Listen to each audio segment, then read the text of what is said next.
ഒരാൾ കുറ്റക്കാരനാണെന്ന് തെളിയുന്നത് ആ കുറ്റം സംബന്ധിച്ച് അന്വേഷിച്ച് അദ്ദേഹത്തിന്റെ ഭാഗത്ത് കുറ്റമുണ്ടെങ്കിൽ ഒരു വിട്ടുവീഴ്ചയില്ലെന്ന് ഞാൻ പറഞ്ഞല്ലോ.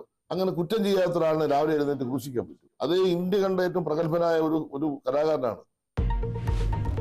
സംവിധായകൻ രഞ്ജിത്തിനെതിരായ ആരോപണത്തിൽ പരാതി തന്നാൽ നടപടിയെന്ന് മന്ത്രി സജി ചെറിയാൻ. ഊഹാപോഹത്തിൽ നടപടിയെടുക്കില്ല.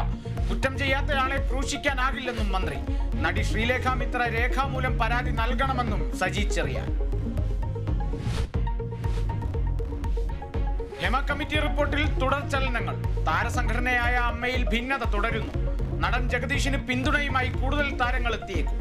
അമ്മയ്ക്ക് പിന്നാലെ പ്രതികരണത്തിന് സംവിധായകരുടെ സംഘടനയായ ഫെഫ്കയും. തിരുവനന്തപുരം കഴക്കൂട്ടത്ത് നിന്ന് കാണാതായ പെൺകുട്ടിയെ ഏറ്റെടുത്ത് കേരള പോലീസ്. നടപടികൾ പൂർത്തിയാക്കി ഇന്ന് നാട്ടിലേക്ക് തിരിക്കും. നാളെ കോടതിയിൽ ഹാജരാക്കിയ ശേഷം കുട്ടിയുടെ സംരക്ഷണ കാര്യത്തിൽ തീരുമാനം. ജർമ്മനിയിൽ സോളിംഗൻ നഗരത്തിൽ ആഘോഷത്തിനിടെ കത്തിയാക്രമണം. 3 പേർ കൊല്ലപ്പെട്ടു, 4 പേർക്ക് പരിക്ക്. രക്ഷപ്പെട്ട ആക്രമിക്കായി തെരച്ചിൽ. ഭീകരാക്രമണമെന്ന് സംശയം.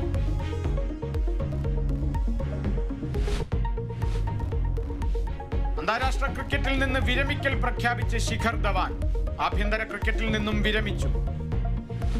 I'm announcing my retirement from international and domestic cricket.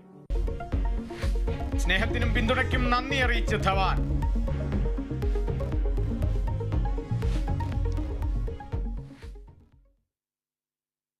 സംവിധായകൻ രഞ്ജിത്തിനെതിരെ ബംഗാളി നടി ശ്രീലേഖ മിത്രയുടെ ആരോപണത്തിൽ പരാതി തന്നാൽ നടപടിയെന്ന് മന്ത്രി സജി ചെറിയാൻ. ഊഹാപോഹങ്ങളുടെ അടിസ്ഥാനത്തിൽ മാത്രം നടപടിയെടുക്കാനാകില്ല. രഞ്ജിത്ത് ഇന്ത്യ കണ്ട പ്രഗത്ഭനായ കലാകാരനാണ്. ആരോപണത്തിൽ രഞ്ജിത്ത് മറുപടി പറഞ്ഞു. കുറ്റം ചെയ്യാത്തയാളെ ക്രൂശിക്കാനാകില്ലെന്ന്